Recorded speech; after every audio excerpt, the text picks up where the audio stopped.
কৃষ্ণ জয় কৰি শংকৰ শ্ৰীমন্ত শংকৰদেৱ শংকৰ তেজপুৰ অধিৱেশনৰ আজি তৃতীয় দিন আৰু ইয়াতে আহি আমাৰ মৰমৰ জুবিন দাক দেখিলোঁ। জুবিন দাক ধুনীয়াকৈ মাটিতে জুবিন দাক ধুনীয়াকৈ আঁকিছে, চাওক ধুনীয়াকৈ আঁকিছে জুবিন দাক। লগতে জুবিন দাৰ মৰমৰ গীটাৰখন তলত লিখা আছে ZG আৰু ইয়াতে লিখা আছে মই নথকা অনুভৱ। সঁচাকৈ মই জুবিন দা নোহোৱা অনুভৱ বৰকৈ অনুভৱ কৰিছোঁ।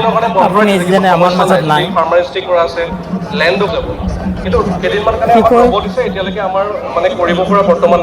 আৰু এই বিশেষকৈ এইটো যিয়ে বনাইছে মানিব লাগিব, কিন্তু ইমান ধুনীয়াকৈ বনাইছে আৰু কালাৰ চালাৰ দি চাবৰ কাৰণে খুব ধুনীয়া লাগিছে।